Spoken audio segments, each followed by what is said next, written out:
শেখ হাসিনার বিদ্বেষমূলক বক্তব্য প্রচারে নিষেধাজ্ঞার আবেদন। মাছের আঁশ ফেলনা নয়, যাচ্ছে বিদেশে, আসছে টাকা। যুক্তরাষ্ট্রের সবচেয়ে বড় বীমা কোম্পানির প্রধানকে গুলি করে হত্যা। গাজায় গণহত্যা চালাচ্ছে ইসরায়েল। অ্যামনেস্টির নতুন প্রতিবেদন প্রকাশ। অবশেষে 4 হাত 1 হলো নাগা সভিতার। সর্বশেষ থাকছে ভারতের পতাকা পায়ে মোড়ানোর ভাইরাল ছবিটি আসল নয়। এতক্ষণ শুনলেন সংবাদ শিরোনাম, এবার থাকছে বিস্তারিত। শেখ হাসিনার বিদ্বেষমূলক বক্তব্য প্রচারে নিষেধাজ্ঞা আবেদন। গণমাধ্যম ও সামাজিক যোগাযোগ মাধ্যমে সাবেক প্রধানমন্ত্রী শেখ হাসিনার বিদ্বেষমূলক বক্তব্য প্রচারে নিষেধাজ্ঞা চেয়ে আন্তর্জাতিক অপরাধ ট্রাইব্যুনালে আবেদন করেছেন প্রসিকিউশন টিম। বৃহস্পতিবার প্রসিকিউশন পক্ষে সংশ্লিষ্ট শাখায় এই আবেদন করা হয়। ট্রাইব্যুনালের চেয়ারম্যান বিচারপতি মোহাম্মদ মর্তুজার নেতৃত্বাধীন 3 সদস্যের বেঞ্চে এই আবেদনের উপর শুনানি হবে বলে জানা গেছে। গত 5 আগস্ট ছাত্র জনতার অভ্যুত্থানের মুখে পদত্যাগ করে ভারতে চলে যান সাবেক প্রধানমন্ত্রী শেখ হাসিনা। সেখানে অবস্থান করে সামাজিক যোগাযোগ মাধ্যম সহ বিভিন্ন জায়গায় অন্তর্বর্তীকালীন সরকারকে নিয়ে নানা কটূক্তি করেছেন তিনি। এছাড়াও বিভিন্ন ইস্যুতে কথা বলতে শোনা গেছে তাকে।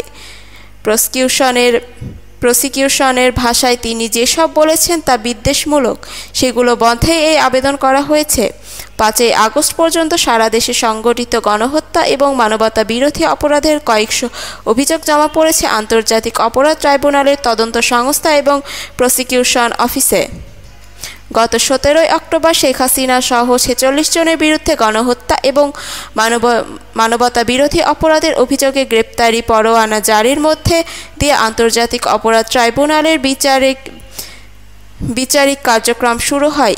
এরই মধ্যে গণহত্যা ও মানবতা বিরোধী অপরাধের অভিযোগে গ্রেপ্তার দেখিয়ে আওয়ামী লীগ সরকারের সাবেক 9 মন্ত্রী ও 2 উপদেষ্টা, অবসরপ্রাপ্ত 1 বিচারপতি ও সাবেক সচিবকে কারাগারে রাখার নির্দেশ দিয়েছেন আন্তর্জাতিক অপরাধ ট্রাইব্যুনাল। মাছের আঁশ ফেলনা নয়, যাচ্ছে বিদেশে, আসছে টাকা। গোমতী নদীর বেড়িবাঁধ সড়ক ধরে কুমিল্লার নগর থেকে বিবির বাজারের দিকে যেতেই চোখে পড়ল বিভিন্ন রকম এক কর্মযোগ।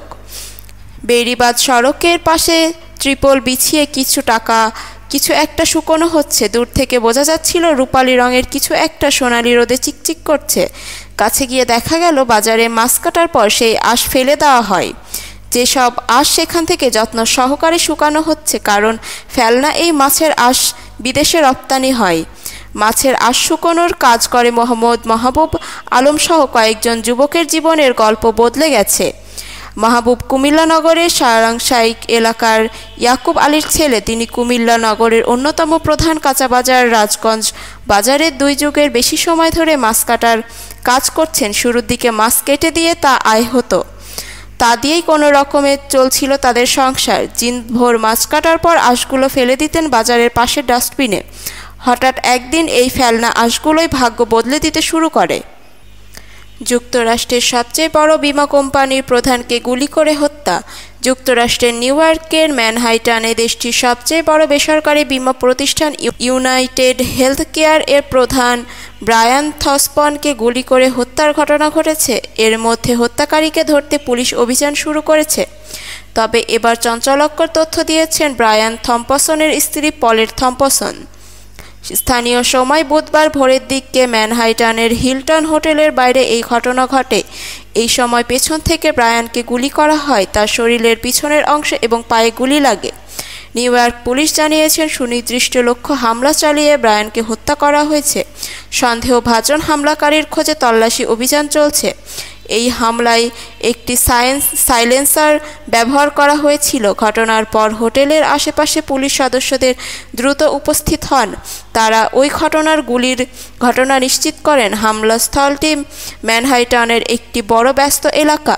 সেই সময় এই ঘটনা ঘটে। সেই সময় সাধারণত জায়গাটিতে গণপরিবহন ব্যবহারকারীদের ভিড় থাকে। সন্দেহভাজন হামলাকারী কালো হুডি পরা ছিলেন, পিঠে ছিল কালো রঙের ব্যাগ। গুলি করার পর তিনি পালিয়ে যান। পুলিশ জানিয়েছেন, সর্বশেষ নিউ ইয়র্কের সেন্ট্রাল পার্ক এলাকায় এই বাইক চালককে দেখা গেছে। হামলার কিছুক্ষণ আগে একটি কফি শপে সন্দেহভাজন 2 হামলাকারীকে দেখা গিয়েছে। ওই কফির দোকানের নিরাপত্তা ক্যামেরা থেকে সন্দেহভাজন হামলাকারীর ফুটেজ শনাক্ত করা হয়েছে।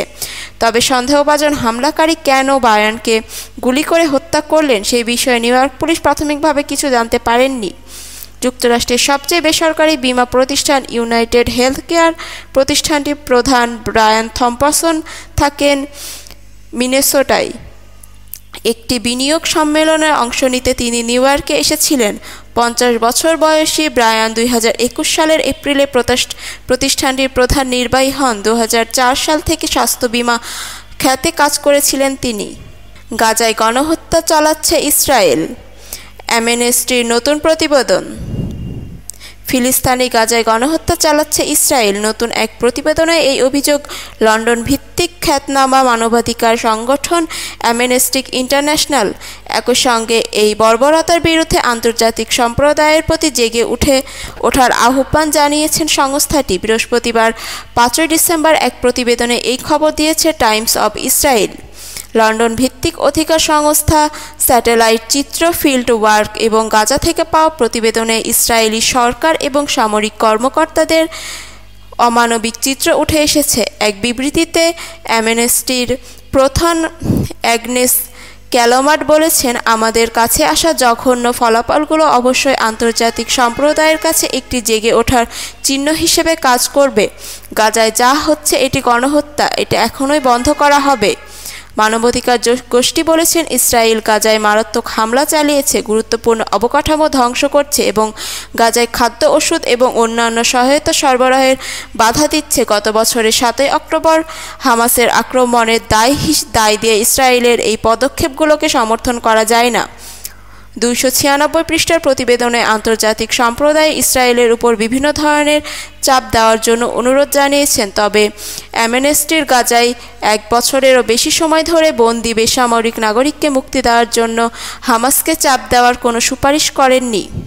এদিকে ইসরায়েলের পররাষ্ট্র মন্ত্রণালয় এক বিবৃতিতে বলেছেন, দুঃখজনক ও ধর্মান্ধ সংগঠন অ্যামনেস্টি ইন্টারন্যাশনাল আবারও একটি বানোয়াট প্রতিবেদন তৈরি করেছে যা সম্পূর্ণ মিথ্যা এবং মিথ্যার উপর ভিত্তি করে।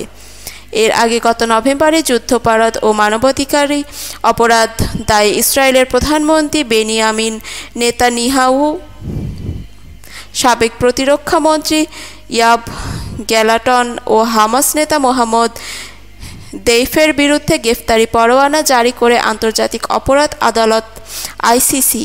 এই নিয়ে আইসিসির বিচারকরা বলেছেন, গাজায় দুর্ভিক্ষ ও ফিলিস্তিনিদের উপর নিপীড়নের পেছনে নেতানিয়াহু ও গ্যালাটন দায়ী বলে বিশ্বাস করেন। যৌক্তিক কারণ রয়েছে।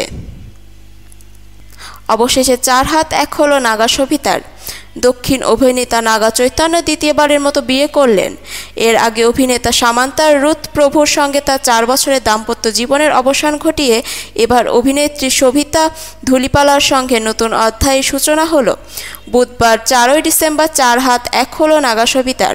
সোনালি সাজে একসঙ্গে থাকার অঙ্গীকার করলেন নবদম্পতি। এর আগে আগস্ট মাসে বাগদান পর্ব সেরেছিলেন নাগা চৈতন্য ও শোভিতা ধুলিপালা। সেই ছবি প্রকাশে এনেছিলেন নাগা চৈতন্যের বাবা তথা দক্ষিণী তারকা নাগার্জুন আক্কিনেনি। তারপরেও থেকে 2 পরিবার মেতেছিল বিয়ের আচার অনুষ্ঠানে। অবশেষে প্রতিরক্ষার অবসান হলো। তেলুগু নিয়মে বিয়ে সারলেন নাগা ও শোভিতা। গত কয়েকদিন ধরেই চর্চায় ছিল তারকা জুটির বিয়ে নিয়ে। হায়দ্রাবাদের অন্নপূর্ণা স্টুডিওতে বসেছিলেন বিয়ের আসর। প্রথমে শোনা গেছিল রাজস্থানের প্রাসাদেই বসবে বিবাহ বাসর, কিন্তু অতিশয্য যেতে চাননি নাগা এবং শোভিতা, তাই বেছে নিয়েছিলেন অন্নপূর্ণা স্টুডিও। অবশেষে সেই বহুল প্রতীক্ষার বিয়ের ছবি প্রকাশ্যে এলো। আনন্দবাজার সূত্রে জানা গেছে, বিয়ের জন্য নাগা বেছে নিয়েছিলেন ঘিয়ে রঙের পাঞ্জাবি, সাদা ধুতি ও লাল পরনে সাদা ওড়নি। অন্যদিকে শোভিতার পরনে ছিল সোনালি রঙের দক্ষিণী কাঞ্জিবরম শাড়ি, সঙ্গে মাথা চওড়া সোনার মাথাপট্টি থেকে হাতে কয়েক গাছা চুড়ি, বালা এবং গলায় ভারী সোনার অলঙ্কার। জানা গেছে, ঘনিষ্ঠ পরিজন ছাড়াও দক্ষিণ বিনোদন দুনিয়া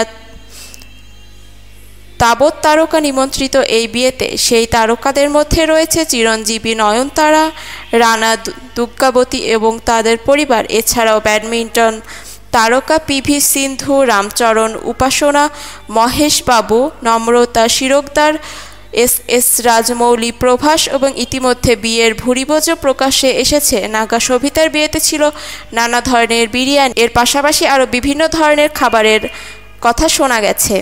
ভারতের পতাকা পায়ে মোড়ানোর ভাইরাল ছবিটি আসল নয়।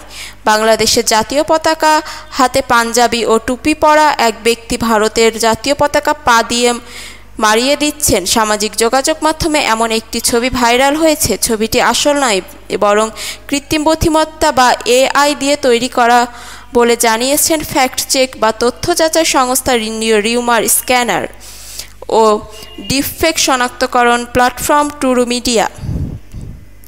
বুধবার ছড়িয়ে পড়া ছবিটি নিয়ে একটি প্রতিবেদন প্রকাশ করেছে রিউমার স্ক্যানার। এতে বলা হয়, রিউমার স্ক্যানারের দলের অনুসন্ধানে জানা যায় ভারতের জাতীয় পতাকা পায়ে মোড়ানোর ভাইরাল ছবিটি বাস্তব নয় এবং AI প্রযুক্তির সাহায্যে তৈরি করা হয়েছে। রিউমার স্ক্যানার ছবিটির সত্যতা যাচাইয়ে রিভার্স ইমেজ সার্চ ব্যবহার করে কোনো নির্ভরযোগ্য সূত্র এর অস্তিত্ব খুঁজে পায়নি। রিউমার স্ক্যানারের অনুসন্ধানেও ছবিটি শুধু সামাজিক যোগাযোগ মাধ্যমে প্রচার হতে দেখা গেছে। সাধারণত এমন কোনো ঘটনা ঘটলে তা সামাজিক মাধ্যমে ছড়িয়ে পড়ার পাশাপাশি জাতীয় গণমাধ্যম ও প্রতিবেদনের আকারে প্রকাশিত হয়। ডিপফেক শনাক্তকরণ প্ল্যাটফর্ম ট্রু মিডিয়া পর্যবেক্ষণে বলেছেন, আলোচিত ছবিটি ম্যানিপুলেশনের উল্লেখযোগ্য প্রমাণ রয়েছে, অর্থাৎ ছবিটি AI ব্যবহার করে তৈরি করা হয়েছে, সুতরাং ছবিটি বাস্তব নয়। সম্প্রতি ভারতীয় অনেক সংবাদ মাধ্যম ও সামাজিক যোগাযোগ মাধ্যমে বাংলাদেশের ঘটনাবলী নিয়ে নানা ভুয়া তথ্য, অপতথ্য এবং গুজব ছড়ানো হচ্ছে। সেগুলোর মধ্যে বাংলাদেশের জাতীয় পতাকা হাতে পাঞ্জাবি ও টুপি পরা এক ব্যক্তি ভারতের জাতীয় পতাকা পা দিয়ে মুড়িয়ে দাঁড়িয়ে দেওয়া একটি ছবি। ভিডিওটি ভালো লাগলে লাইক, কমেন্ট অ্যান্ড শেয়ার দিয়ে আমাদের পাশে থাকবেন। ধন্যবাদ।